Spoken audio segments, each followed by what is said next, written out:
र भर्खरै सकिएको दशैं र आउँदै गरेको तिहार र छठको पनि यहाँहरूलाई हार्दिक मङ्गलमय शुभकामना पनि व्यक्त गर्न चाहन्छु। जसरी आज तपाईँ मिडिया कर्मीहरूले मलाई लाग्छ आज तपाईहरुको यो उपस्थिति भनेको चाहिँ देशको चिन्ताले, तपाईहरुको समाजको चिन्ताले, यो राष्ट्रको चिन्ताले पनि आज तपाईहरु यहाँ उपस्थित हुनुभएको छ भन्ने मलाई लाग्छ। र देशको चौथो अङ्ग जो पत्रकारिता, जुन पत्रकार क्षेत्र, यो सञ्चार क्षेत्र जसले आज देश कुन ठाउँमा गइरहेको छ, देशलाई कुन ठाउँमा लैजान सकिन्छ, यो राष्ट्र राष्ट्रियता हामीले जोगाउने कि नजोगाउने यो तपाईहरुको पनि दायित्व हो। त्यसैले आज तपाईको उपस्थिति चाहिँ यो देश एउटा भड्खलोमा जान लाग्यो, राष्ट्र अन्याय हुन थाल्यो, अब यो तपाईहरु पनि त्यही ढंगले यहाँ उपस्थित हुनुभएको छ भन्ने मलाई लाग्छ। त्यसैले हामी आम युवाहरूको आन्दोलनलाई एकजुट बनाउँदै, आन्दोलनलाई सकारात्मक ढंगले अगाडि बढाउँदै राष्ट्रिय युवा संघ नेपालले हाम्रो पुस्ता पनि लामो समयदेखि 2 दशक जति विभिन्न खालको यो देशको राष्ट्र राष्ट्रियताको निम्ति, यो देशको सम्पूर्ण भौगोलिक स्थिरताको लागि, भौगोलिक संरक्षणको निम्ति र यो देशको रक्षाको निम्ति हामी यो राजनीतिमा उभिएका हौं। सपना देखेर हामी यो राजनीतिमा उभिएका हौं। आज तपाईं पत्रकार मित्रहरू पनि यो देशको केही आवाजविहीनहरूको आवाज उठाउनुपर्छ भनेर तपाईं पत्रकार मित्रहरू पनि पत्रकारितामा लाग्नु भएको हो। मलाई लाग्दैन तपाईहरुको लाइक भ्यूज मात्रै हेर्नको निम्ति, पैसा कमाउनुको निम्ति मात्रै तपाईले मिडिया खोल्नु भएको हो भन्ने मलाई लाग्दैन।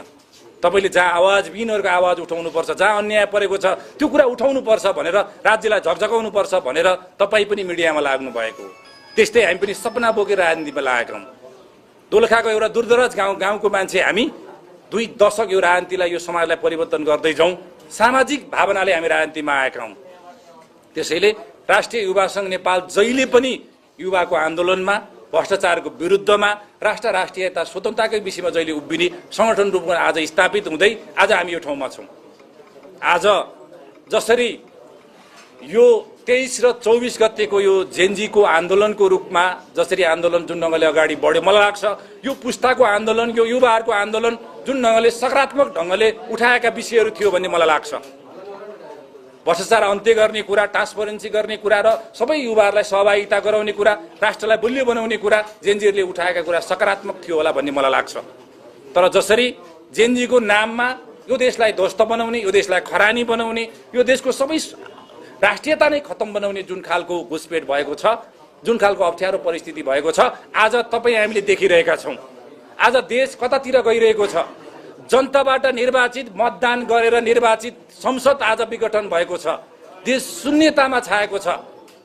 जसरी आन्दोलनमा धेरै विद्यार्थीहरूको मृत्यु भयो, ती विद्यार्थीहरू कसरी मृत्यु भए, धेरै आन्दोलनको राष्ट्र सेवकको रूपमा काम गरिरहेका प्रहरीहरूलाई मारियो, जसरी भाटबटीमा काम गरेका, स्टोर किपरमा काम गरेका ती मान्छेहरूलाई, कर्मचारीहरूलाई स्टोरभित्रै जलाइयो। यी सबै कुराहरू हामीले देखेका छौं। तपाईहरुले देख्नु भएको छ, तपाईहरुले भिडियो खिच्नु भएको छ।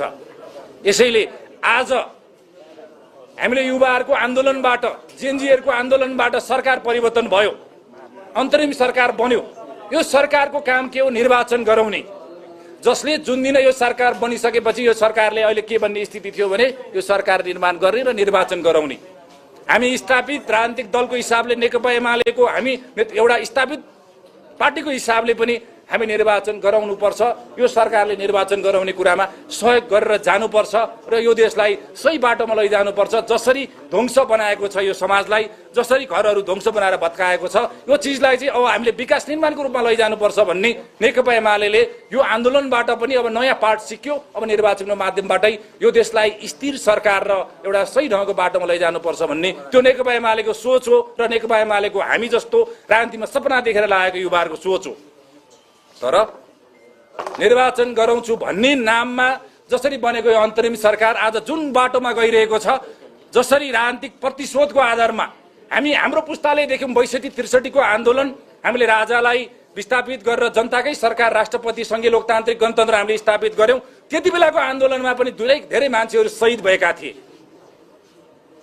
ती शहीदहरूप्रति पनि हामी यो कार्यक्रम मार्फतै नमन पनि गर्न चाहन्छु।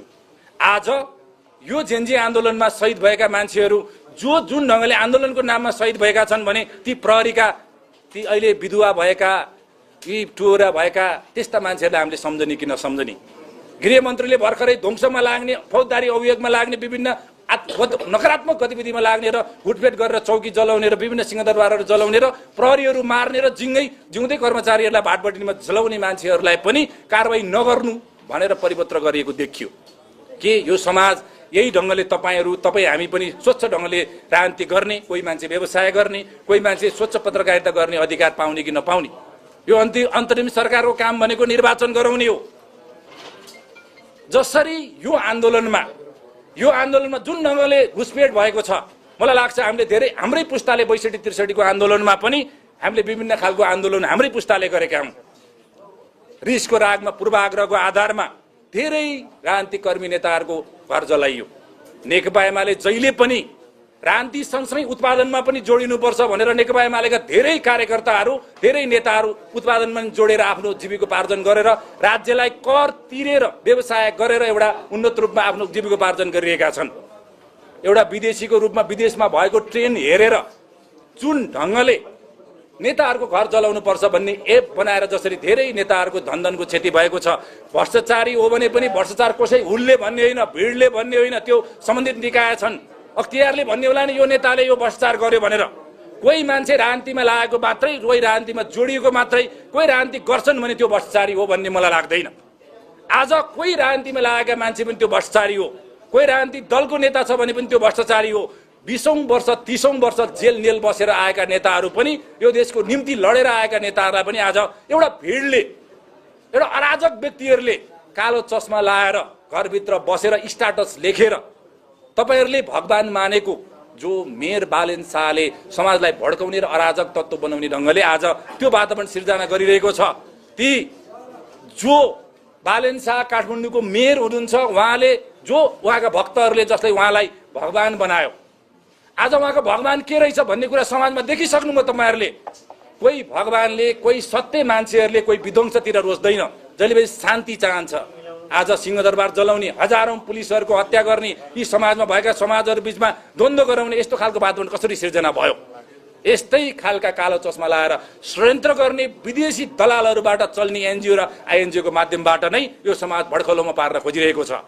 आज यो सरकार के गरिरहेको छ? आफ्ना एजेन्डाहरू एउटा एनजिओ सञ्चालन गरिरहेको ती सुदन गुरुङको नामबाट हाम्रो आन्दोलनहरू उठाउने र त्यो चिजलाई माग गर्ने र समाजलाई भड्कौलोमा हाल्ने खालको वातावरण सिर्जना गरिरहेको छ। आफै बोक्सी आफै झाँक्री, बोक्सी हुँदैन, झाँक्री हुँदैन, यो एउटा अर्थ मात्रै, एउटा टुक्का मात्रै हो। जसरी आफैले एजेन्डाहरू सिर्जना गर्ने र आफैले ती साथीहरूलाई कुराकानी गर्ने मैले सुनिरहेको छु। सुदन गुरुङले पनि राम्रैसँग यति बेला गृहमन्त्रीले नै यो आवाज उठाउन लाग्नुभयो, तर उहाँले नै यो काम गर्नु भएन भन्ने कुरा पनि हामी उठाइरहेको छ। त्यसैले यो खालको जेएनजीको नाममा जुन आन्दोलन भएर देश विध्वंसमा बनाएको छ, देश अस्थिरतामा बनाएको छ, तल्लो टोल र माथिल्लो टोल बीच द्वन्द्व गराउने, बाउ र छोराहरू बीचमा झगडा गराउने, दाइ र भाइको नाममा एउटा जेएनजी पुस्ताको नाममा जुन ढङ्गले आवाज उठाउने गतिविधि भएको छ, नकारात्मक गतिविधि भएको छ, यसमा हामी युवा पुस्ता 10औं 20औं वर्ष राजनीति गरेर यो समाज परिवर्तन गर्नुपर्छ भनेर लागेका सबै युवा साथीहरूलाई म हार्दिक अनुरोध गर्न चाहन्छु। हामीले जे जति हिजो युवाहरूले राखेको मागप्रति, सकारात्मक कुराप्रति हाम्रो पनि त्यसमा समर्थनै थियो होला, तर आज प्रतिशोधको आधारमा, आफूलाई कुनै राजनीतिक नियुक्ति नदिएको आधारमा, आफूलाई कुनै न्यायाधीश नबनाएको नियुक्तमा, हिजोका दिनमा आफूले कुनै ठुलो पद नपाएका ती व्यक्तिहरू आज ढोंगी तरिकाले मन्त्री भएका छन्। प्रतिशोधको आधारमा आज जसरी हाम्रा पार्टीका सर्दै अध्यक्षलाई पनि मिडिया ट्रायल गरेर केपी ओलीलाई समाउँदैछन्, हाम्रा पूर्व गृहमन्त्री रमेश लेखकलाई समाउँदैछन्, हाम्रो आदरणीय पार्टीका पोलिट ब्युरोका सदस्य महेश दाईको विषयमा पनि अनावश्यक रूपमा मिडिया ट्रायल गरेर तपाईहरूले बुझ्नुभएकै छ कसरी त्यो मिडिया ट्रायल भयो। हामी चाहन्छौँ राष्ट्रिय युवा सङ्घ नेपाल जहिले शान्तिको पक्षमा चाहन्छौँ। समाजलाई सही ढङ्गले मिलेर बसेको समाजलाई राजनीतिक विचारहरू फरक फरक छन्, तर मिलेर बसेको समाजलाई राजनीतिक विचार फरक भए पनि हामी फरक विचारलाई पनि सम्मान गर्दै, या सरकारमा होस् या प्रतिपक्षमा, नेकपा एमाले जहिले पनि लोकतन्त्रको विश्वास गर्छ। यो सरकारले चुनाव फागुन 21मै गर्ने हो भने नेकपा एमाले र राष्ट्रिय युवा सङ्घ नेपाल यो सरकारलाई हामी सहयोग गरेरै जानेछौँ। तर यो चुनाव गर्ने एउटा बाटो हुँदाहुँदै पनि आज त्यो चुनाव नगरेर देशलाई फेरि पनि श्रीलङ्का बनाउने, पाकिस्तान बनाउने, बङ्गलादेश बनाउने जुन खालको प्रबन्ध भएको छ, यो हाम्रो पुस्ताले यो सहेर बस्नेवाला छैन। हामी राजनीतिमा ठुलो ठुलो चिज पाउँला, मन्त्री हुँला, मान्ने हुँला भनेर मात्रै पनि लागेको होइन। हामी राजनीतिमा किन लागेको हो भने यो देशलाई जब जब अप्ठ्यारोमा पर्छ त्यति बेला हामी शहीद हुन पनि तयार हुनुपर्छ, अप्ठ्यारोमा परेको छ भने बलिदान दिन पनि तयार हुनुपर्छ भनेर हामी यो राजनीतिमा लागेका हौँ। त्यसैले यो सरकारले निर्वाचन गराउँछ भने म चुनौती दिन चाहन्छु, सुशीला कार्कीजी कुन ठाउँबाट लड्ने हो, महाराज गुरुङ त्यही ठाउँबाट लड्न तयार छ। अहिलेका गृहमन्त्री जहाँबाट लड्ने हो महाराज गुरुङ त्यहीँबाट लड्न तयार छ। कुलमान घिसिङ रामेछापबाट लड्ने हो भने महाराज गुरुङ रामेछापबाटै लड्छ। बालेन शाह काठमाडौँबाट लड्ने हो भने काठमाडौँबाट लड्न चाहन्छ। सुदर्शन गुरुङ गोर्खाबाट लड्ने हो भने पनि महाराज गुरुङ गोर्खेबाट लड्न तयार छ। तर चुनाव त गराउनुस् न। चुनाव गराउँछु भन्ने एउटा एजेन्डा आजको दिनमा राजनीतिक दलसँग एउटा छलफल छैन, एउटा कुराकानी छैन, एउटा समन्वय छैन। चुनाव गराउने एजेन्डाबाट जो प्रधानमन्त्री भएको 20औं वर्ष 30औं वर्ष सरकारी जागिर खाएर ढाडिएका ढुल्ल भएका मान्छेहरू मन्त्री भएका छन्। जसरी त्यस्तो चिजलाई चुनाव गराउनुस्, तपाईहरु निर्वाचन गराउनुस्। नेकपा एमाले यस्ता खालका निर्वाचनको विषयमा सधैँ भाग लिन तयारमा छ। त्यसैले मैले फेरि पनि तपाईलाई अनुरोध गर्न चाहन्छु, हामी जो जेनजीको आन्दोलनको नाममा धेरै नेताहरूको घर जले, आज धेरै नेताहरू सुकुम्बासी भएका छन्, आफूले दुःख गरेर कमाएको सम्पत्ति भ्रष्टाचार गर्यो भन्ने नाममा तोडफोड भएको छ। मलाई लाग्छ आज समाजमा जुन गलत ढंगले आन्दोलन गर्ने, गलत तरिकाले कुराकानी उठाउने परिस्थिति सिर्जना भएको छ। त्यसैले म अनुरोध गर्न चाहन्छु, आज सरकारमा बसेका मान्छेहरूको पनि यो आन्दोलनको ट्रेन्डले, जुन ढंगले आन्दोलनको ट्रेन्ड सिर्जना भएको छ, हामीहरूले पनि आन्दोलन गर्दा के तपाईको घर पनि खाली नै बस्छ त? हाम्रा नेताहरूको घर मात्रै जल्छ त? आगोले त सबैको घर जल्छ नि। त्यसैले म चुनौती दिन चाहन्छु, राष्ट्रिय युवा संघ नेपाल सधैँ मिलेको समाज बनाउने, भड्किलो समाजलाई अन्त्य गर्ने, राम्रो बनाएर जाने कुरामा हामी सधैँ सोचिरहेका छौं। आज नेको बेबीको कुराकानी उठाइरहँदा बालेन शाहको बुवा साधारण एउटा कर्मचारी, ती साधारण एउटा कर्मचारीको कहाँबाट आयो काठमाडौँमा घर, कहाँबाट आयो त्यत्रो तराईमा सम्पत्ति? नेको बेबीको ट्रेन चलाउनु पर्छ भने हामीले बालेन शाहबाट चलाउनु पर्छ। देशलाई षड्यन्त्र गरेर भड्खोलोमा हाल्ने बालेन शाहलाई पनि हामीले अब नेको बेबीको ट्रेन चलाउनु पर्छ, उसको बाउको पनि सम्पत्ति छानबिन गर्नुपर्छ। अब हामीले भ्रष्टाचार अन्त्य गरेर जाने हो भने राष्ट्रिय युवा संघ नेपालले पनि अब बालेन शाहको बुवाको पनि सम्पत्ति छानबिन गर्ने, हामी नेपाल भन्ने संस्थाको कति सम्पत्ति आयो, कति त्यो आम्दानी छ, त्यो भ्रष्टाचारको त्यहाँ पनि हामी छानबिन गर्नुपर्ने कुरा हामी सोध्छौं। हामी यो संविधानको रक्षाको निम्ति, यो देशको स्वाधीनताको निम्ति, यो देशलाई सधैँ परिपक्व बनाउनको निम्ति राष्ट्रिय युवा संघ नेपाल हामी शहीद भएर पनि यो देश बचाउने कुरामा सधैँ लागिरहनेछु। र सबै पत्रकार मित्रहरूलाई म फेरि पनि हार्दिक स्वागत गर्न पनि चाहन्छु। र यो आजको कार्यक्रमको मुख्य वक्ता हाम्रा पार्टीका पोलिट ब्युरो सदस्य, राष्ट्रिय युवा संघ नेपालको पूर्व अध्यक्ष, पूर्व इन्चार्ज, पूर्व मन्त्री महेश दाइलाई आफ्नो महत्त्वपूर्ण भनाइ राखिदिनु हुन म हार्दिक अनुरोध गर्न चाहन्छु।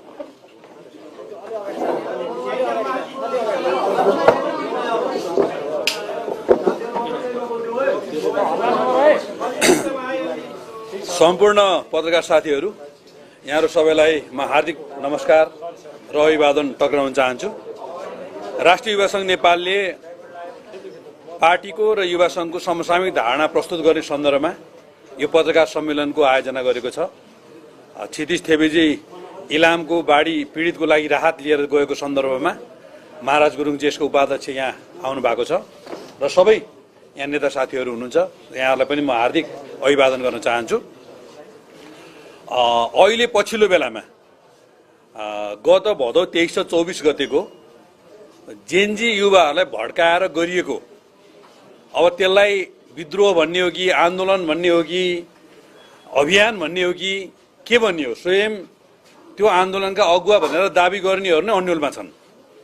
त्यो के माग थियो देशको, त्यो विषयमा पनि उहाँहरू अन्यल हुनुहुन्छ। उहाँहरूले पत्रकार सम्मेलनमै तपाईहरु आफै बुझ्दिनुस् पत्रकारहरू, यो के हामीलाई थाहा छैन, हामी राजनीति बुझेको छैन भन्ने खालका उरण ठेउला र बेढङ्गका व्यक्तिहरूले त्यसको नेतृत्व गरे। व्यवस्था परिवर्तन भयो, अवस्था परिवर्तन भएन भन्ने भाष्य विश्व प्रकाशजीले सुरु गर्नुभयो जस्तो लाग्छ मलाई। एक चरण प्रचण्डजीले त्यसमा घिउ थप्नुभयो। पछिल्लो बेलामा रवि लामेछानेहरू नो नट अगेनदेखि लिएर इनफ इज इनफसम्मका अभियान लिएर विविध शक्तिहरू त्यहाँ आइपुगे र स्वाभाविक ढङ्गले जे विकास भइरहेको थियो, स्वाभाविक ढङ्गले अर्थतन्त्र जुन सुधार भइरहेको थियो, स्वाभाविक ढङ्गले मुलुक एउटा अग्रगतिमा गइरहेको थियो, त्यो कुरा नदेख्ने एउटा परिस्थिति सिर्जना गरियो भ्रमको खेती सिर्जना गरियो र वास्तवमा ओरिजिनल जेएनजीहरू जो आन्दोलनको बेला उनीहरूका मुद्दाहरू अपहरण गरेर उनीहरूलाई भगाइए, उनीहरूले वास्तवमा 2-3 मुद्दा मात्रै उठाएका थिए। एउटा भ्रष्टाचार नियन्त्रण गर्ने कुरा थियो, एउटा नातावाद कृपावादको विरुद्ध नेपु बेबी भन्ने एउटा इफेक्टिभ हुन्छ भन्ने ढङ्गले नेपु बेबी अभियान चलाएको सुनिएको थियो।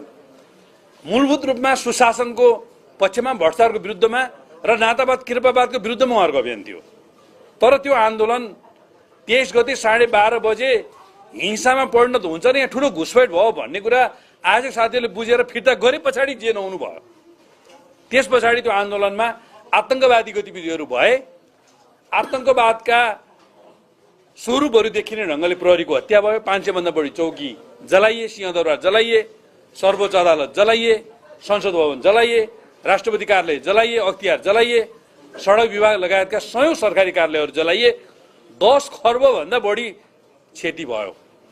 23 गते साँझदेखि 24 गतेसम्मका आन्दोलनका सबै गतिविधि कुनै अरब कन्ट्रीतिरका अतिवादी आतंकवादीको भन्दा कम खालको दृश्य हामीले देखेनौँ। 1945 मा दोस्रो विश्वयुद्धलाई कन्ट्रोल गर्ने बाहनामा अमेरिकाले हिरोसिमा र नागासाकीमा बम हान्यो जापानी सेनालाई परास्त गर्नको निमित्त। तत्कालीन समयमा $2.2 बिलियन खर्च भयो। त्यहाँ झन्डै 5 लाख भन्दा बढी मान्छे मृत्यु भयो। सुरुमा त त्यो दोस्रो विश्वयुद्ध कन्ट्रोल गर्नको लागि त्यो गरिएको कुरा ठिक थियो भनेर अमेरिकन पक्षधरले निकै राम्रो प्रचार गरे। तर जब त्यहाँ मानवताको त्यो तहको क्षति भएको एउटा परिस्थिति आयो, रसिया, चाइना लगायत धेरै देशहरूले त्यसको विरोध गरे र अहिले संसारको मानव ध्वंसको एउटा मुख्य घटनाको रूपमा त्यो घटनालाई हेरिन्छ। तर आज अन्तर्राष्ट्रिय शक्तिहरू यो ढङ्गले घुसपेट भए।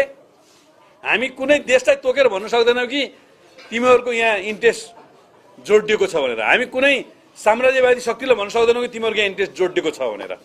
हाम्रा भाइ बहिनीहरूलाई मानव बम फिट गरिदिएर, जेनजी भन्ने एउटा उपमा दिएर त्यो जेनजी पुस्ताकै बदनाम गराएर, जसरी घुमुवा प्रहरी भन्ने प्रहरीभित्र एउटा बदनाम भएको छ, त्यसै गरी यो जेनजी पुस्तालाई नै बदनाम गराएर मानव बम फिट गरेर 4 घण्टाभित्र देशलाई ध्वस्त पार्ने काम गरियो।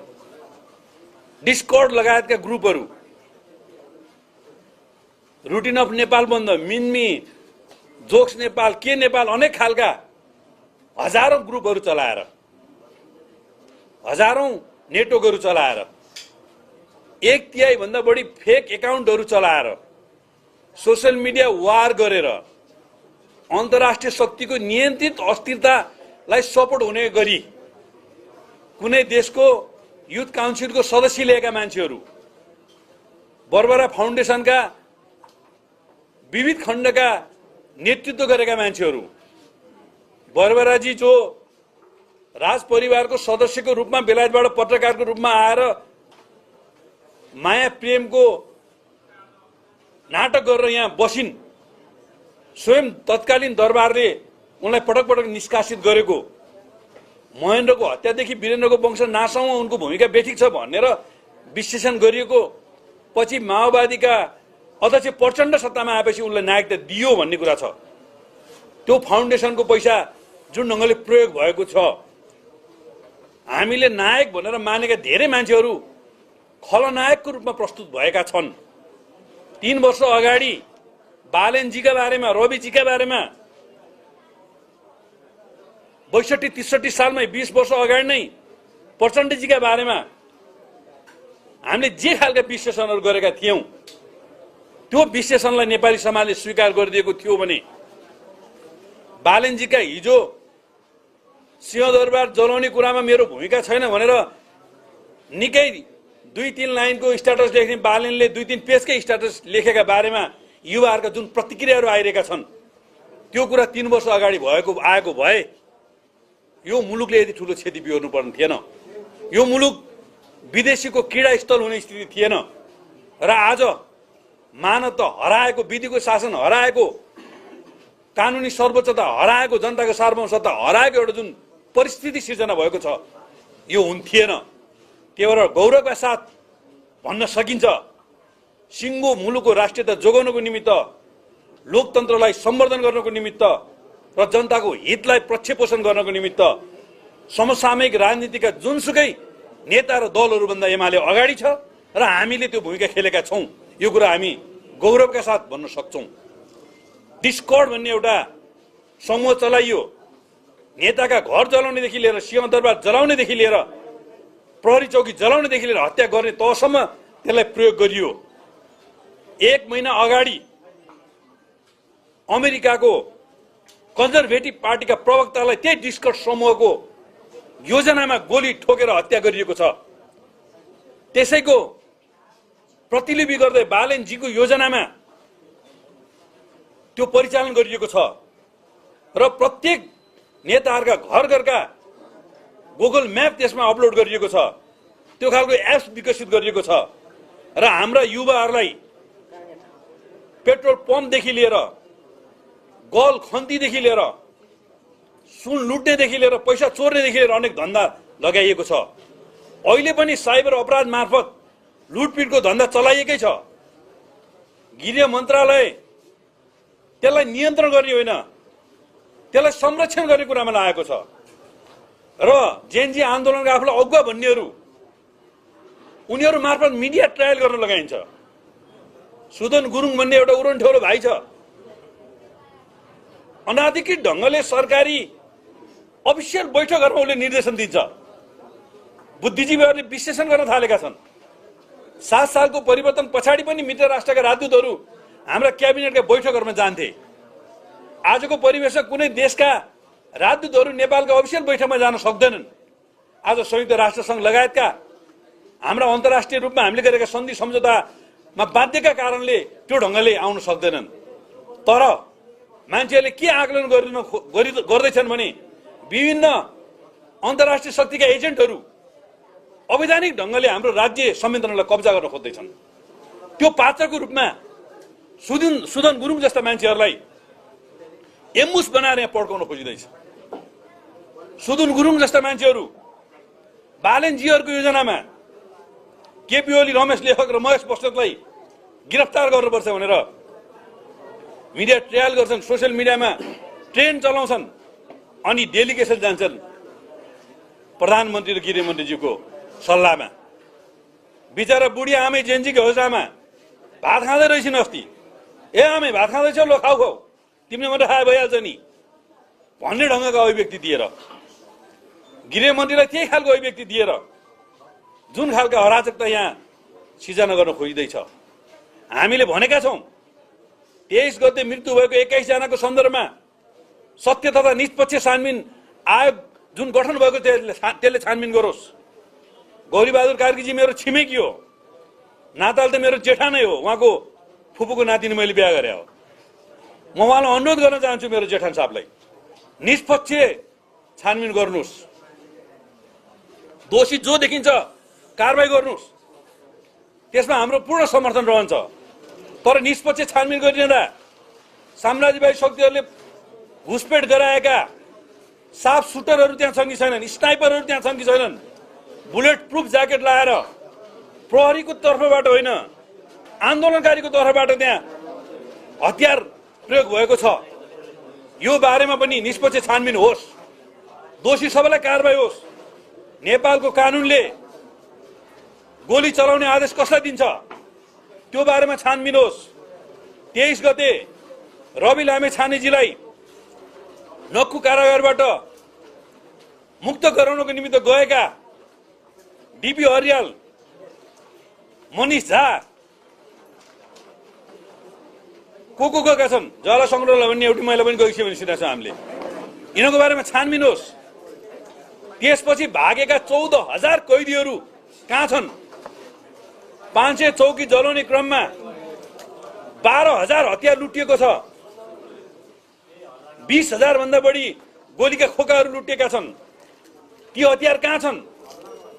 साम्राज्यवादी शक्तिहरूले फेरि अर्को एउटा नयाँ शक्तिले सिर्जना गरेर नेपालमा विद्रोह सिर्जना गर्न खोजेको त छैन? ती 12,000 हतियारहरू तपाईँ हाम्रो शिरमा पड्किनेवाला त छैनन्? यो विषय निकै गम्भीर छ। यो विषय एक एक गरी छानबिन गर्नुपर्छ। 14,000 कैदीहरूलाई बाहिर निकालेर समाजमा आतंक लुटपाट सिर्जना गर्ने स्थिति बनेको छ। धादिङको एउटा जेएनजीको नाइकेले आमाको हत्या गरिसक्यो। अर्को एउटा जेएनजीको आडमा जेलबाट निस्केको काभ्रे दोलखा जिल्लाको बलात्कारले दोस्रो बलात्कार गरिसक्यो भन्ने कुरा आइरहेको छ। समाज एउटा अपराधको भड्खालोमा जाग्न खोज्दैछ। चट्याङ मास्टरको एउटा कविता छ दशैंको बारेमा, शीर्षकमा उहाँले लेखेको, वर्षभरिको झोक झिकी काटौँ खसी बोका सब, काट्नु पर्ने त अरूलाई नै थियो यसैमा चित्त बुझौँ अब भनेर उनले एउटा कविता लेखेका छन्। यहाँ अपराधीहरूलाई कारवाही गर्नुपर्ने छ, स्नाइपरहरूलाई कारवाही गर्नुपर्ने छ, साफ सुटरहरूलाई कारवाही गर्नुपर्ने छ। डिस्कर्ड लगायतका नेटवर्क चलाएर नेताहरूको घर जलाउने, सरकारी कार्यालय जलाउने, सरकारी भौतिक सम्पदाहरू समाप्त गर्ने तत्त्वहरूलाई कारवाही गर्नुपर्ने छ। घुसपेटवालालाई कारवाही गर्नुपर्ने छ। प्रहरीलाई जिउँदै जलाएर मार्नेहरूलाई कारवाही गर्नुपर्ने छ। बागमतीमा नदीमा भागेर आत्मसमर्पण गरिसकेको प्रहरीलाई मार्नेलाई कारवाही गर्नुपर्ने छ। काम कुरो एकातिर कुम्लुबो कि कतातिर भने जस्तो हाम्रो गृहमन्त्रीज्यू केटाकेटी आए गुलेली खेलाए मट्याङ्ग्राको सत्यानाश भने जस्तो त्यही सुदन गुरुङले केटाकेटीहरूलाई गुलेली खेलाउन दिएर आफू सफल भएको नाटक गर्दैछ। कुलमानजी सुटपुट लाएर बाढी पहिरोको निरीक्षण गरेको नाटक गर्दैछन्। सूर्यविनायकदेखि धुलीखेल खण्ड उनको भतिजो 60% भएको लामा कन्स्ट्रक्सनले काम गरेको, उनलाई सबभन्दा चासो त्यहाँ छ, किनभने त्यहाँ भियो गर्नुपर्ने छ र उनको लगानी भतिजो मार्फत अप्रत्यक्ष भएको लामा कन्स्ट्रक्सनलाई रकम भुक्तानी गर्नुपर्ने छ। हिजो बत्ती जाँदा सालो केटोले बत्ती गयो भने अहिले कुलमानको उठाउ धन्दामा सहयोग गर्ने कालो केटोको कारणले कति बत्ती गएको छ। मिडियाका साथीहरू सालो केटोको हुँदै नभएको नाता सोचाएर सालो केटोको वर्णन गर्ने मिडियाका साथीहरू कुलमानको उठौतीका मतियार कालो केटोको बारेमा किन बोल्दै मन गर्न सक्नुहुन्न? यो विषय छानबिन हुनुपर्छ। देश स्टन्टले चल्दैन। म पिएसओ लिन्न, मलाई गार्ड चाहिँदैन, मलाई क्वार्टर चाहिँदैन, के भने हो?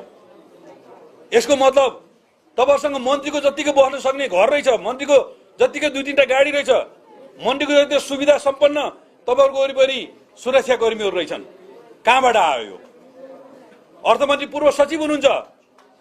सम्पत्ति शुद्धिकरण र भ्रष्टाचार कुरा गर्दा रामेश्वर खनालजीबाट सुरु गर्ने कि नगर्ने? कुलमानजीको अख्तियारमा दर्जनौं मुद्दा छ, सम्पत्ति शुद्धिकरणमा दर्जनौं मुद्दा छ, संसदीय समितिमा दर्जनौं मुद्दा छ। अब छानबिन त्यहाँबाट सुरु गर्ने कि नगर्ने? मैले त हिम्मतका साथ भनेको छु। मैले भनेको कुरा सम्माननीय पूर्व प्रधान न्यायाधीश वर्तमान जेएनजीको हजामा सुशीला कार्कीजीले भन्न सक्नुहुन्छ? तपाईहरुले तोकेको मान्छे छानबिन गर्नुस्, बिचमा खुकुरी राख्नुस्। दोषी देखे मलाई म काटिन तयार छु, निर्दोष देखे सम्बन्धित मान्छे तयार छ भनेर मैले प्रश्न सोधेको छु। जेएनजीको हजामा सुशीला कार्कीज्यू प्रधान न्यायाधीश भएर आउनु भएको छ। 5 दिनभित्रमा सब भ्रष्टाचार नियन्त्रण गर्न सकिन्छ भने भाषण गर्नुहुन्थ्यो। तपाईँ भ्रष्टाचार नियन्त्रण गर्ने कुरा होइन, यतिको मैले भनेको कुरा शानका साथ, गौरवका साथ, इमानदारी साथ भन्न सक्नुहुन्छ? आज तपाईहरु प्रतिशोध साध्ने योजना बनाइरहनु भएको छ। मलाई त खुसी लाग्छ। लोकतन्त्रको पक्षमा उभिँदा, संवैधानिक स्वतन्त्रताको पक्षमा उभिँदा, राष्ट्रियताको पक्षमा उभिँदा पहिलो टार्गेट केपी ओली हुनुभएछ। म 3 नम्बरको टार्गेटमा परेको छु भनेपछि सरकारले नेता चिनेछ। तर मलाई यो फुलपातीको अघिल्लो दिनदेखि आजसम्म पनि मलाई गिरफ्तार गर्ने प्रयत्नमा हुनुहुन्थ्यो उहाँहरू। महाधिवक्तालाई कुन तहको उहाँले दबाब दिनुभयो? आई साहब र एआई साहबहरू, डिआई साहबहरू र सम्बन्धित निकायका एसएसपी साहब र एसपी साहबलाई कुन तहको दबाब दिनुभयो? हुँदै नभएको मुद्दा सिर्जना गरेर एउटा अनेक खालका पात्रहरू खडा गरेर गिरफ्तार गर्ने प्रयत्न भयो। अदालतले सरकारको त्यो षड्यन्त्रलाई स्वीकार गरेन। हिजो मेरो विरुद्ध पक्राउ पूर्जी जारी गर्न दलबल सहित गएको प्रहरीलाई अदालतले फिर्ता गरिदियो।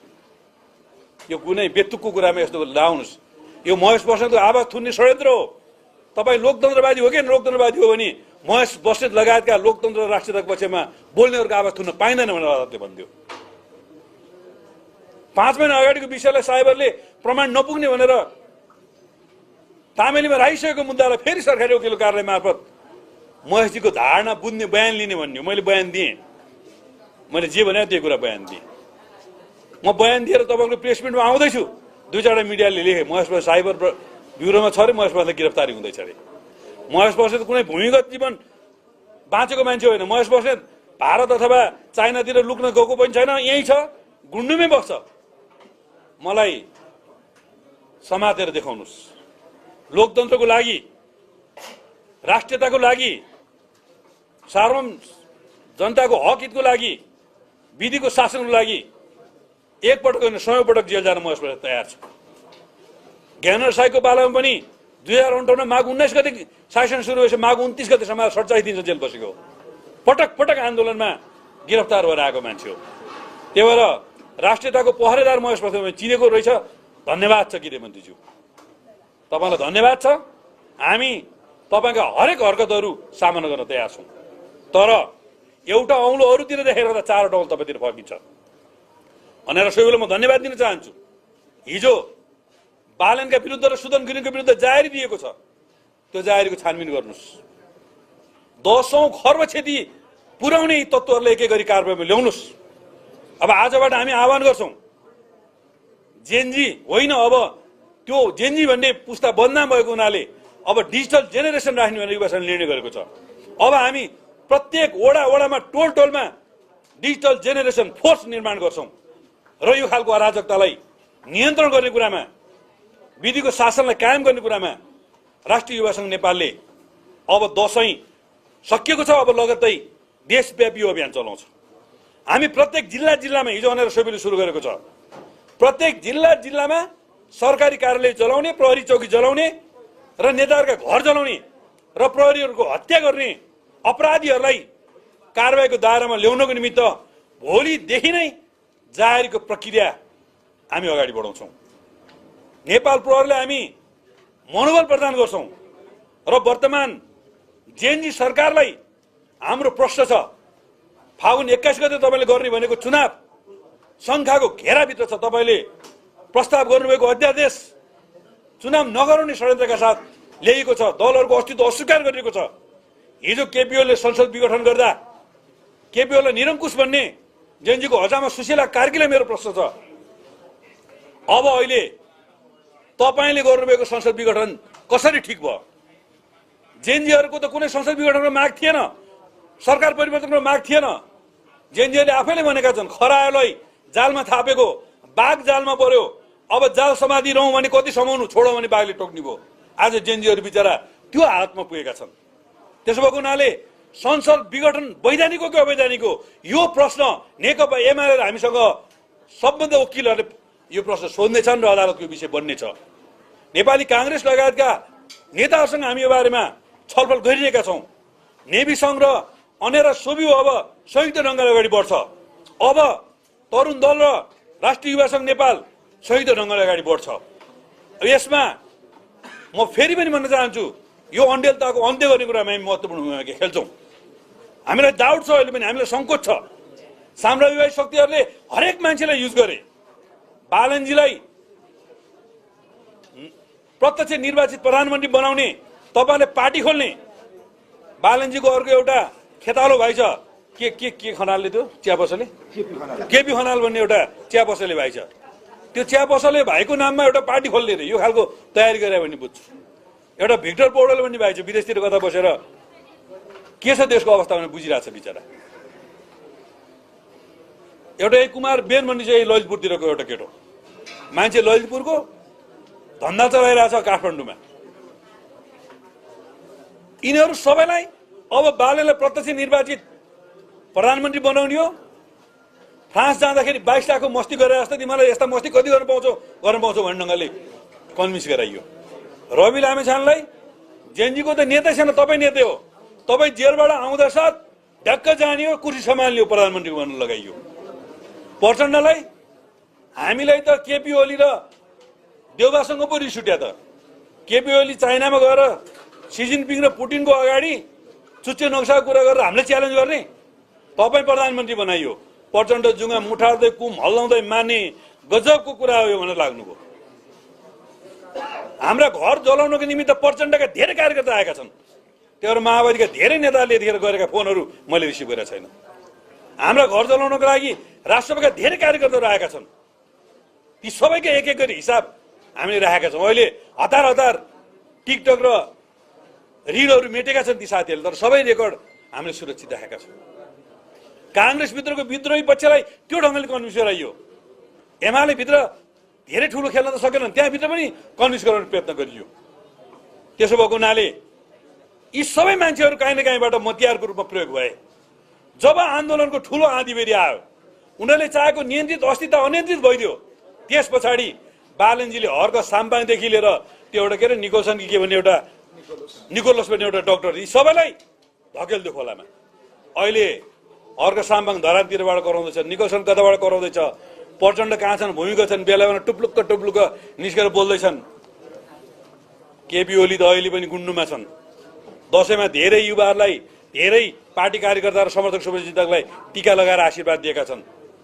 शान्ति सिर्जना होस्, युवाहरूको मति नबिग्रियोस्, ध्वंसात्मक गति पनि नलाग्नुहोस् भनेर आशीर्वाद दिइरहेका छन्। उहाँ भोलि 24 गतेदेखि पार्टीको सचिवालयको बैठक आह्वान गर्नुभएको छ, केन्द्रीय कमिटीको बैठक आह्वान भएको छ। पार्टीका आधिकारिक धारणा लिएर हामी जानेछौँ र राष्ट्र निर्माणमा विदेशीका मतियार बन्ने यी सबै साथीहरूलाई आगामी चुनावमा हामी धुलो चढाउने अभियानमा जान्छौँ र त्योभन्दा अगाडि संसद पुनर्स्थापनाको माग लिएर हामी सर्वोच्च अदालतको ढोका ढोकाउँछौँ।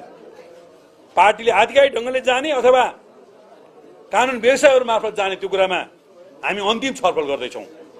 र यतिखेर जेएनजीहरूका मागलाई नयाँ दलहरूले सम्बोधन गर्दैनन् कि भन्ने एउटा चिन्ता र अपवाद फैलाइएको छ। म जेएनजी भाइ बहिनीहरूलाई अनुरोध गर्न चाहन्छु, तपाईँको नाम जेएनजी होइन, अब डिजिटल जेनेरेसन राख्थ्यौँ हामीले। अब डिजिटल जेनेरेसनका भाइ बहिनीलाई म अनुरोध गर्न चाहन्छु, भ्रष्टाचार रोक्ने तपाईँका माग हामीले पूर्ण साथ दिन्छौँ। भ्रष्टाचार विरुद्ध निष्पक्ष छानबिन समिति बनाएर छानबिन गर्ने कुरामा पुराना दल अथवा नेकपा एमाले अथवा हामी स्वयंमाथि पनि तपाईँहरूको आशंका छ भने हामी छानबिनको दायरामा आउन तयार छौँ। तर तपाईँहरूको रगतमा होली खेलेर घाइतेहरूको बैशाखी टेकेर सरकारमा गएका हरेक व्यक्तिहरू र तपाईँलाई उचाल्ने व्यक्तिहरूको पनि छानबिन हुनुपर्छ। त्यो कुरा पनि हामी तपाईँलाई अनुरोध गर्न चाहन्छौँ। तपाईँले उठाउनु भएको नातावाद किरावाद अन्त्य गर्ने र मुलुकलाई विकास गर्ने रोजगारी सिर्जना गर्ने कुरा भाटपट्टि निजलाएर सम्भव छैन। उपेन्द्र महतोलाई लहटेर विनोद चौधरीहरूलाई ध्वस्त पारेर मिनबहादुर गुरुङहरूलाई राष्ट्रिय पुँजीपतिहरूलाई लहटेर सम्भव छैन।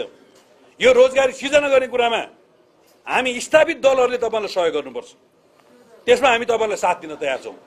तपाईँहरूको एजेन्डालाई नेकपा एमाले अगाडि बढाउने कुरामा हामीलाई कुनै हिचकिचाहट छैन।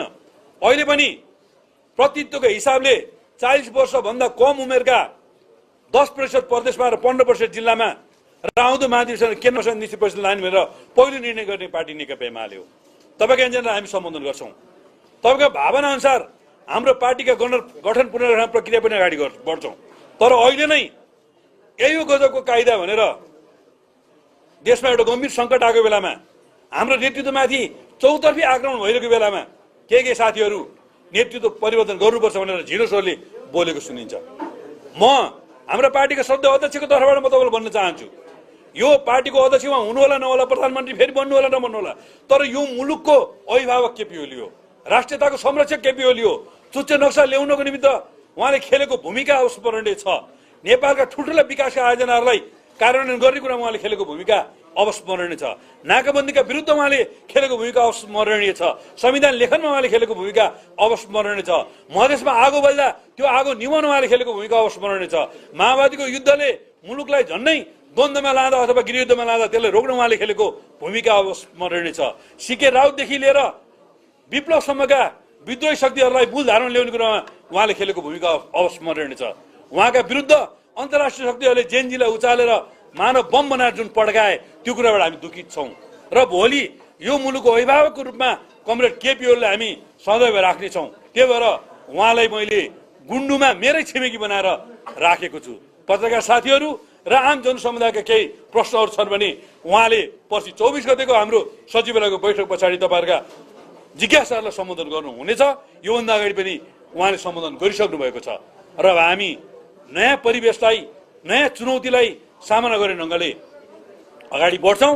र म फेरि पनि भन्छु, फेरि पनि कसम खाएर भन्छु, यो मुलुकमा विदेशी चलखेल हुन दिइने छैन। यो मुलुकमा नेपाली युवाहरूलाई बम बनाएर राष्ट्रिय सम्पत्ति जति क्षति भयो अब हुने दिने छैनौँ, व्यक्तिगत सम्पत्ति जति क्षति भयो अब हुने दिने छैनौँ, अपराधीहरूलाई एक एक गरी कारबाहीको दायरामा ल्याउने कुरामा प्रहरी प्रशासनलाई हामी सपोर्ट गर्नेछौँ।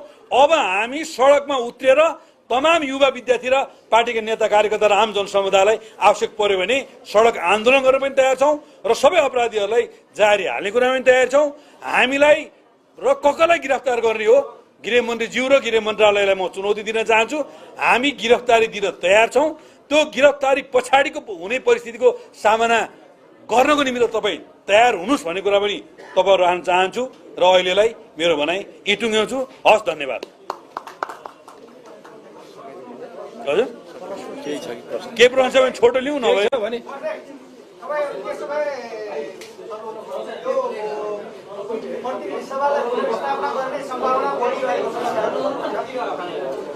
अब हामीले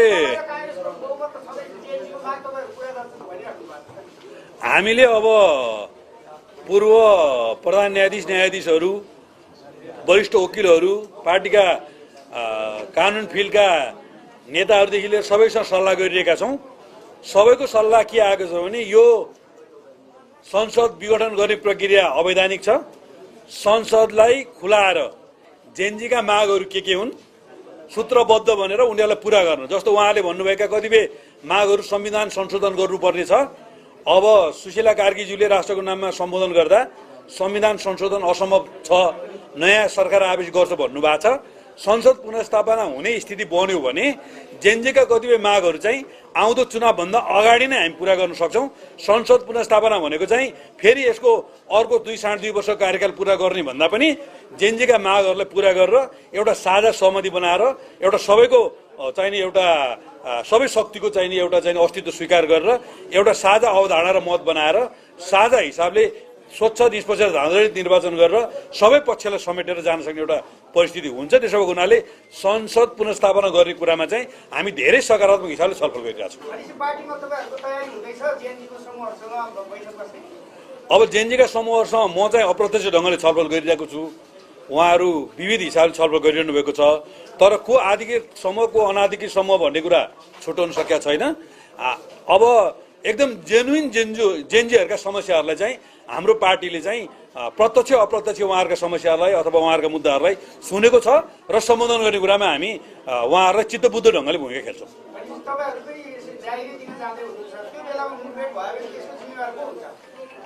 मुठभेड हुँदैन। अपराधीहरूलाई कारवाही गर्नुपर्छ भनेर जाहेरी दिन जाँदा अपराधीहरू जम्मा भएर आउँछन्, भागेका कैदीहरू आउँछन्, लुटेका हतियार लिएर आउँछन् भने त्यो कन्ट्रोल गर्ने दायित्व राज्यको हो। हामी राज्यलाई सहयोग गर्छौँ। प्रहरी प्रशासनको मनोबल कमजोर भएको बेला र जनताको आवाज दबेको बेलामा जसरी हिजो हामीले युथ फोर्स बनायौँ, अब हामी digital generation force digi force बनाएर जनताको आवाज बलियो बनाउँछौँ र आवश्यक पर्यो भने प्रहरी प्रशासनको मनोबल बढाउनको निमित्त प्रतिरोध गर्न पनि राष्ट्रिय युवा सङ्घ र नेकपा एमालेको पङ्क्ति तयार छ। जेनजीहरूले त भ्रष्टाचारीहरूलाई एकदम थुनेर छानेर कारवाही गर्ने रे सख्त कारवाही गर्ने रे भनेर तिनीहरूको त्यो प्लानिङ छ र अहिले हाम्रो पूर्व प्रधानमन्त्री किन आउनु भएन? अब भ्रष्टाचारीहरूलाई मैले अहिले पनि भने सबभन्दा पहिलो छानबिन कुलमानजीबाट गरौँ। कुलमान घिसिङ जतिको भ्रष्टाचारी मैले कोही देखाएको छैन, म त धेरै भने हो होइन। रामेश्वर खनालजीबाट सुरु गरौँ। उहाँ बालकोटमै बस्नुहुन्छ, मेरो छिमेकी हो, पूर्व अर्थ सचिव हो। बिदा दिन सरकारी गाडी प्रयोग गरे बापत हिजो साँचो युवा सङ्घले खोज्दाखेरि लौ न म यति बजेट बनाउने प्रक्रियामा छौँ भनेर अनुरोध गरेकै मान्छे हो हामीसँग, राम्रै सम्बन्ध छ। त्यसो भएको हुनाले रामेश्वरजीबाट सुरु गरौँ र अहिले जेनजीलाई उचाल्ने को छन् ती साथीहरूबाट सुरु गरौँ र जहाँसम्म हाम्रो कुरा छ मैले त अहिले पनि भने स्वतन्त्र निष्पक्ष र धाँधली रहित एउटा चाहिँ आयोग जुन बनेको छ, गौरीबहादुर कार्की मेरो जेठान साहबप्रति मेरो हार्दिक सम्मान छ।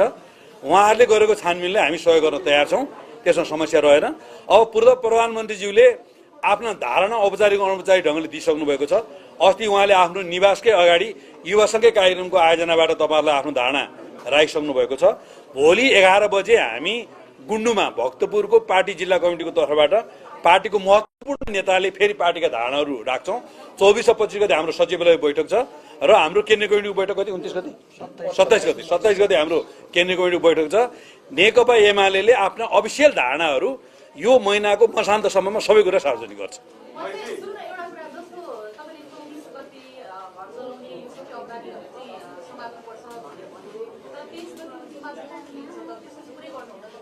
23 गतेको पनि मैले भने त 23 गते जुन 21 जनाको हत्या भएको छ अब गोली कहाँबाट चलेको हो स्नाइपरहरूको सहभागिता के हो साफ सुटरहरूको सहभागिता के हो सरकारी पक्षबाट गोली चलायो भने त्यसले आदेश कसले दिएको हो यो सबै कुराको निष्पक्ष छानबिन गर्नुपर्छ र विदेशी चलखेलहरू के हो त्यो गोली चल्ने वातावरण बनाउनको निम्ति डिस्कर्ड लगायतका असंख्य सोसियल मिडिया नेटवर्कहरू कसले सृजना गर्यो र अमेरिकाको कन्जर्भेटिभ पार्टीको प्रवक्तालाई 1 महिना अगाडि गोली हानेर मार्नको लागि डिस्कर्डको जुन अमेरिकामा प्रयोग भएको अभ्यास नेपालमा बालनजीहरूले किन प्रयोग गर्नुभयो कसको हत्या गर्ने योजना थियो महाराजगञ्जको प्रहरी लगायत प्रहरीको हत्या कसरी भयो सिंहदरबार लगायत कसरी चले यी सबै कुराको छानबिन हुनुपर्छ त्यस्तो हुँदा तत्कालीन सरकारमा आबद्ध रहनुभएका साथीहरू र हामी सरकारमै नभएका महेश बस्नेत पनि आबद्ध छ भनेर भन्छ त्यो सुदम गुरुङ भन्ने भाइ केटो भाइ पुच्चे भाइ बुझ्दैछ सिक्दैछ माया लाग्छ दया लाग्छ ए भाइ आऊ छानबिन गर तिम्रो के हैसियत हो त्यो पनि देखाऊ र म दोषी छु भने म कारबाहीको दायरामा आउन तयार छु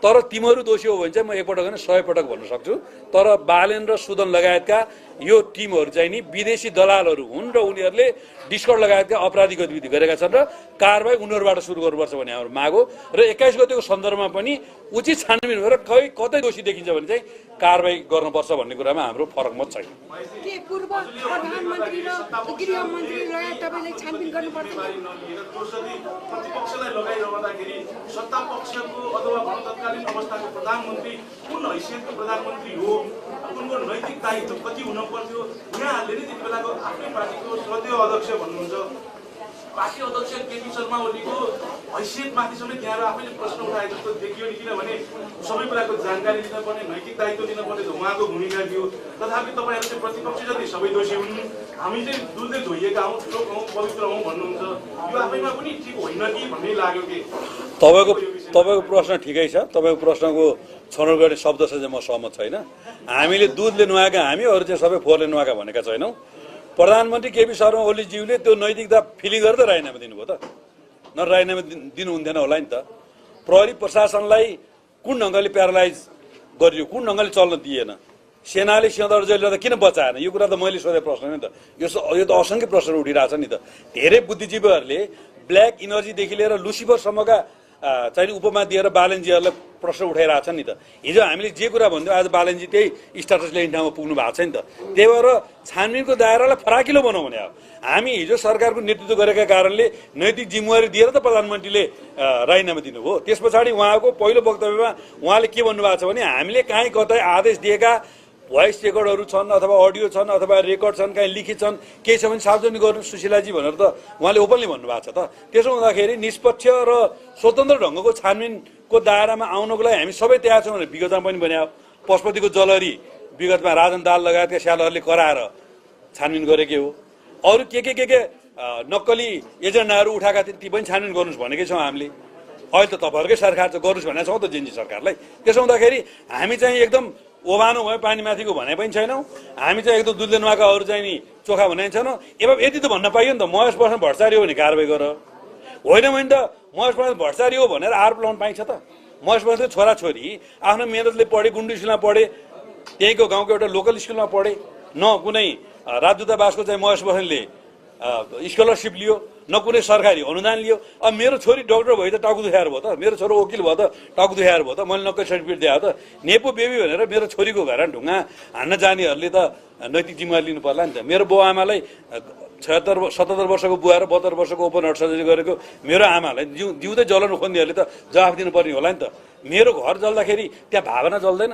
मेरो आमाको 52 वर्ष अगाडिको बुवा आमाको मेरो फोटो थियो फ्रेम त्यो जलेको छ मेरो चाहिँ नि के अरे 27 वर्ष अगाडिको मेरो बिहाको चाहिँ भिडियोदेखि लिएर सारा एक ट्याङ्का त मेरा ऐतिहासिक फोटाहरू ती सबै जलेको छ मेरा सर्टिफिकेट जलेका छन् मेरा पासपोर्ट जलेका छन् होइन पूर्जाहरू जलेका छन् हाम्रो भावना जलेको छ हाम्रो चाहिँ सारा कुरा जलेको छ अनि तिनीहरू चाहिँ कारबाही नगर्ने भने गृहमन्त्रीजीले भन्ने के हो त ल गृहमन्त्री कारबाही नगर्ने नि हो त ल कुरा क्लियर गर्नु नि त तपाईँ पीडितलाई कारबाही नगर्ने तपाईँ दोषीलाई कारबाही नगर्ने तपाईँ क्षतिपूर्ति नदिने हो भने हामीले कारबाही गर्नुपर्छ हामीले चाहिँ हाम्रो पीडा हामीले नै उ गर्ने हो के अरे क्षतिपूर्ति लिने हो हामीले नै कारबाही गर्नुपर्ने हो मुलुकले द्वन्द्वमा लान खोज्या हो त्यो कुरा जवाफ त दिनु पर्ला नि त होइन भने हामी पीडित हुनुपर्ने अनि हामीमाथि हजारौँ धम्की आउने, हामीमाथि अनेक मिडिया ट्रायल गर्ने, हामीलाई गिरफ्तार गर्ने भन्ने, दर्शनको बेलामा हाम्रो घरमा आतङ्क सिर्जना गर्ने, यही हो त राज्य, लोकतान्त्रिक राज्य, यही हो त लोक कल्याणकारी राज्य, यही हो त तपाईँ मिडियाका साथीहरूले हामीलाई गरेको सहयोग।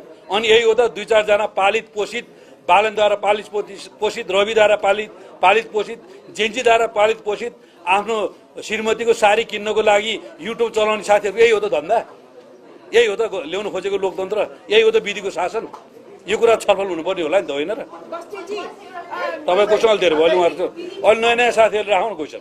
हजुर पाले पालो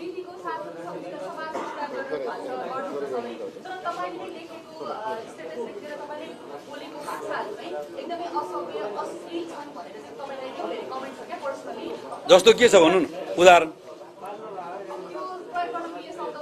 ल भन्नु न, मैले लेखेको छु तपाईँले भन्न मिल्छ भन्नु न, म त्यस जवाब दिन्छु नि। मैले स्ट्याटसमा के लेखेको छु?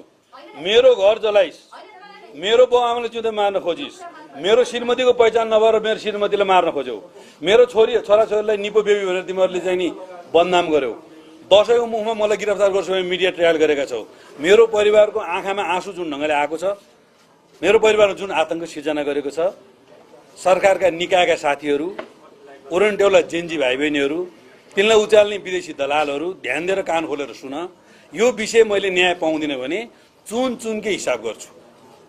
यति भन्न पाउन्न मैले? कसलाई काट्छु भनेको छु मैले अहिले भने त, मेरो बारेमा सम्पत्ति छानबिन गर्नु, प्रिय पत्रकार मित्रहरू, फेरि नाम किन दोहोऱ्याएर भन्नु, साथीहरूलाई किन धेरै चोखो बनाइदिनु, शुद्ध बनाइदिनु, तपाईँहरूले मलाई लाउनुभएका मिडिया ट्रायल र झुटो आरोपहरू छानबिन गरौँ। कतिपय विषय अदालतमा गएको छ, त्यो विषय अदालतको फैसला आउँछ, पुष्टि भयो भने तपाईँहरूले खोजेको जस्तो 2-4 महिना, 2-4 वर्ष, 2-4 दिनको सजाय होइन, म स्वयं काटिन तयार छु। तपाईँहरू तयार हुनुहुन्छ त भन्न त मैले काट्छु मार्छु भनेको छ र?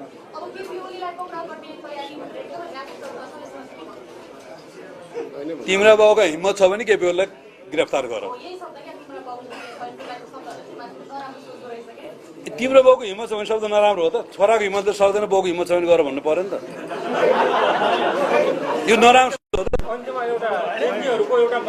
केपी ओली दोषी हुनुहुन्छ र तिम्रो बाउको हिम्मत छ भने समातेर दियो।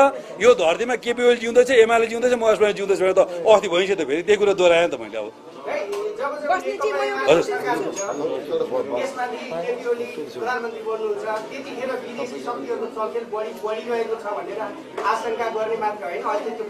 त्यो त स्पष्ट छ नि, केपी ओली राष्ट्रियताको सम्बोधन गर्नुहुन्छ, केपी ओली भ्रष्टाचार विरुद्ध लाग्नुहुन्छ, केपी ओली चुच्चे नक्सा कुरा गर्नुहुन्छ, केपी ओली ब्याक बेन्चर भएर नेपालको प्रधानमन्त्री क्या भने युएनमा गएर फ्रन्ट लाइनमा बस्नुहुन्छ, G7 को बैठकमा केपी ओलीलाई आमन्त्रण गरिन्छ, कलकत्ता बन्दरगाहसँग लिङ्कलाई केपी ओली गरेर प्रशान्त महासागरमा जोड्नुहुन्छ, चाइना, बङ्गलादेश, ब्याङ्कक, के अरे थाइल्यान्ड जस्ता देशहरूमा उहाँले व्यापार तथा पारमाणु सन्धि गर्नुहुन्छ होइन, विपास सम्झौता गर्नुहुन्छ। अनि केपी ओलीलाई मन पराउँछ त अन्तर्राष्ट्रिय शक्तिहरूले? अब कुन अन्तर्राष्ट्रिय शक्ति छ त खोजौँ न तपाईँ हामी सबै मिलेर। यो देश त केपी ओलीलाई महेश प्रधान मर्यो भने त तपाईँ हामी सबैको हो नि चलाउने। अन्तर्राष्ट्रिय साम्राज्यवादी शक्तिहरूले नेपाली युवाहरूलाई बम बनाएर हामीमाथि आक्रमण गरेका छन्।